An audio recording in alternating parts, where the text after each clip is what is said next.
Bonjour à toutes et à tous, il est né le biblique enfant et il se nomme toujours Moïse pour cette seconde partie. La dernière fois, nous avons entendu le contexte dramatique et terrifiant où Pharaon décidait d'éliminer systématiquement les nouveau-nés mâles issus des fils d'Israël en les jetant dans le Nil. C'est à ce moment que le récit entreprend de nous faire suivre l'histoire de ce nouveau-né qui sera nommé Moïse.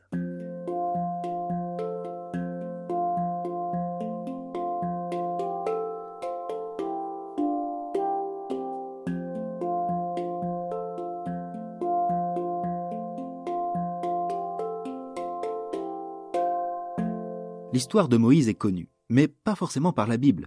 Le cinéma hollywoodien ou d'animation a popularisé la figure de Moïse. Je pense au célèbre 10 commandements de Cecil B. DeMille, ou plus récemment à Exodus de Ridley Scott, au magnifique Prince d'Égypte des studios d'animation DreamWorks, sans oublier la comédie musicale des 10 commandements. Le scénario semble ainsi connu. L'histoire d'un juif hébreu abandonné à la naissance, qui est éduqué à la cour de Pharaon et qui, devenu adulte, quitte sa condition pour devenir le libérateur de son peuple contre le roi d'Égypte. Je résume à grands traits, mais le récit biblique est quand même assez différent des scénarios, notamment pour le récit de la naissance de cet enfant sauvé des eaux. Un homme de la tribu de Lévi avait épousé une femme de la même tribu. Elle devint enceinte, et elle enfanta un fils. Voyant qu'il était beau, elle le cacha durant 3 mois. Lorsqu'il lui fut impossible de le tenir caché plus longtemps, elle prit une corbeille de jonc qu'elle enduisit de bitume et de goudron. Elle y plaça l'enfant et déposa la corbeille au bord du Nil, au milieu des roseaux.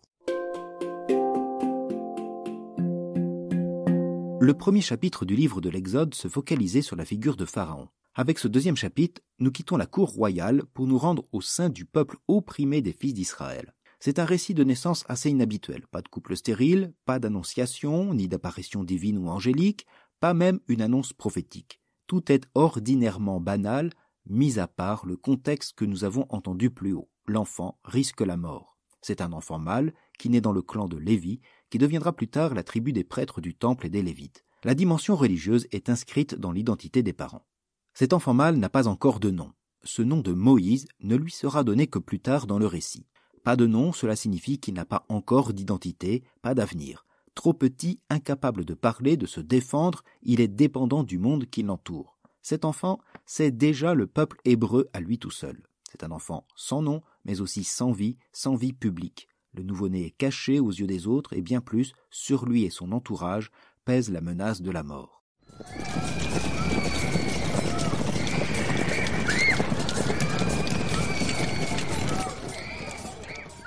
Mais il est beau.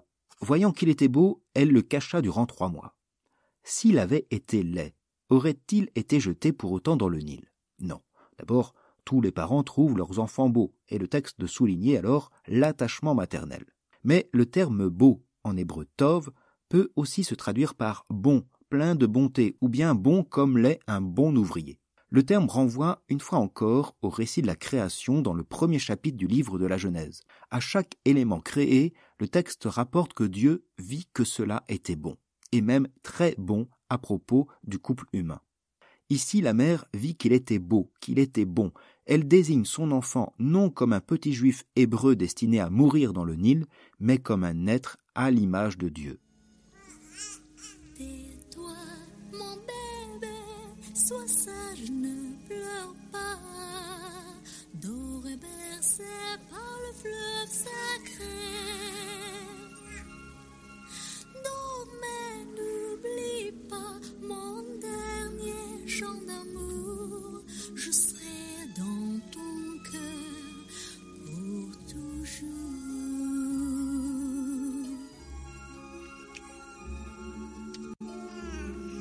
Dans ce contexte d'infanticide organisé, l'enfant ne peut être tenu caché plus longtemps.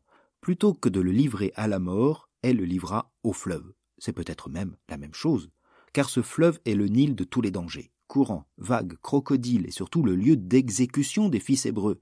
L'enfant est livré ainsi, sans identité, sans famille, sans avenir, ballotté sur les eaux capricieuses d'un fleuve. Dans l'univers biblique, les eaux constituent l'espace de la mort sur lequel vogue cet enfant innocent, mais toujours vivant. Et ce berceau d'osier, enduit de bitume, n'est pas sans évoquer aussi la construction de l'arche de Noé, fait de bois et enduit de bitume. Finalement, dans le récit, il n'est jamais fait mention d'une action de Dieu pour le moment, mais pourtant, le récit ne cesse de l'évoquer, comme s'il suivait l'enfant discrètement, mais sûrement, depuis sa naissance jusqu'aux rives du fleuve où le berceau échoue.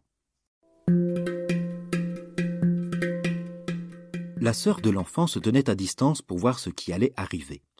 La fille de Pharaon descendit au fleuve pour s'y baigner tandis que ses suivantes se promenaient sur la rive. Elle aperçut la corbeille parmi les roseaux et envoya sa servante pour la prendre. Elle l'ouvrit et elle vit l'enfant. C'était un petit garçon, il pleurait. Elle en eut pitié et dit « C'est un enfant des Hébreux ». La sœur de l'enfant dit alors à la fille de Pharaon « Veux-tu que j'aille te chercher parmi les femmes des Hébreux une nourrice qui pour toi nourrira l'enfant ?» La fille de Pharaon lui répondit « Va ». La jeune fille alla donc chercher la mère de l'enfant. La fille de Pharaon dit à celle-ci « Emmène cet enfant et nourris-le pour moi. C'est moi qui te donnerai ton salaire. » Alors la femme emporta l'enfant et le nourrit. Le destin de Moïse est une histoire de femmes, la mère, la sœur et la fille de Pharaon. C'est en leurs mains que Dieu confie tout le destin d'Israël que représente le futur Moïse. Si l'enfant est laissé au fleuve, il n'est pas pour autant abandonné. Sa sœur surveille et joue un rôle déterminant, voire même salutaire, permettant à l'enfant de retrouver sa mère en toute légalité. Cette dernière l'avait gardé à cause de sa bonté. La fille de Pharaon se laisse, elle, toucher par ses pleurs. L'enfant ne laisse pas indifférent, ni les Hébreux, ni les Égyptiens. La fille de Pharaon devient la mère adoptive et la mère devient nourrice. Moïse unit ces deux mondes que tout sépare, l'Égypte et Israël. Mais l'avenir de l'enfant s'ouvre quand même à une complexité. Lorsque l'enfant eut grandi, la mère le ramena à la fille de Pharaon qui le traita comme son propre fils. Elle lui donna le nom de Moïse en disant « Je l'ai tiré des eaux ». L'enfant né de l'hébreu a reçu un nom de l'égyptienne. Il s'appelle Moïse, tiré des eaux, autrement dit dans le contexte de notre récit, tiré de la mort.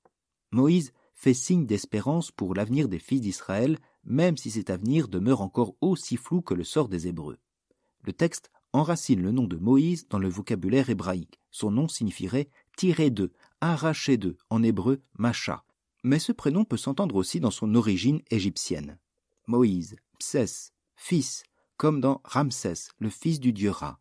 Le nom de Moïse désigne en lui-même un salut et une naissance. C'est bien là toute l'histoire de Moïse et des fils d'Israël qui est résumée. Le peuple hébreu va encore connaître bien des oppressions et Dieu les tirera de la mort en leur faisant franchir les eaux. Ils sortiront d'Égypte victorieux, comme le craignait d'ailleurs le premier Pharaon. S'il y avait une guerre, disait-il en Exode 1, ils combattraient contre nous et ensuite ils sortiraient du pays.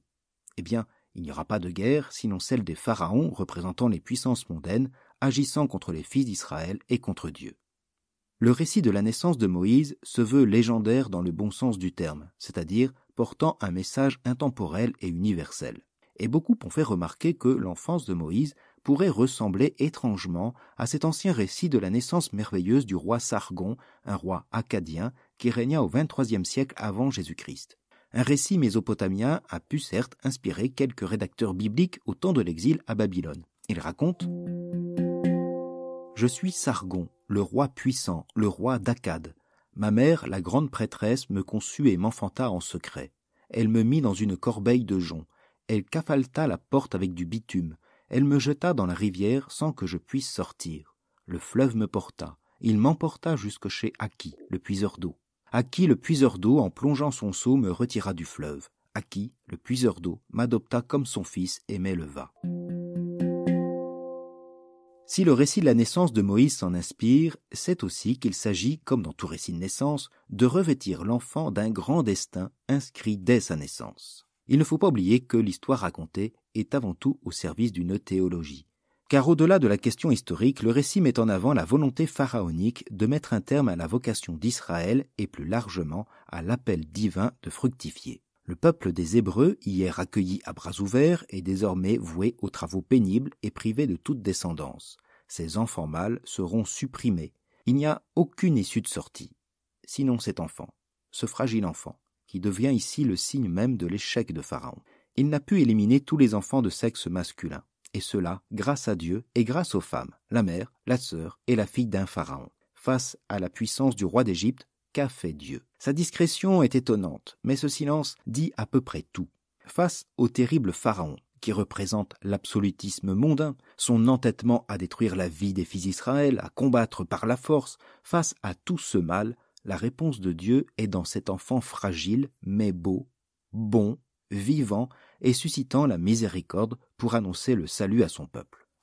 Le récit de la naissance et de l'enfance de Moïse anticipe donc la victoire de Dieu et des fils d'Israël sur la toute-puissance pharaonique de l'Égypte. Il n'est donc pas étonnant de voir combien ce récit sera repris dans les évangiles, depuis la colère d'Hérode jusqu'à la mangeoire, pour raconter la naissance de Jésus, nouveau Moïse et divin sauveur.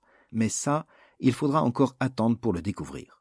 Nous nous retrouvons donc prochainement pour un autre épisode, une autre naissance biblique avec un enfant nommé Samuel. C'est peut-être moins connu, mais pas moins inintéressant. Et si cet épisode vous a plu, n'hésitez pas à le partager sur les réseaux sociaux ou via le bouche à oreille. À bientôt!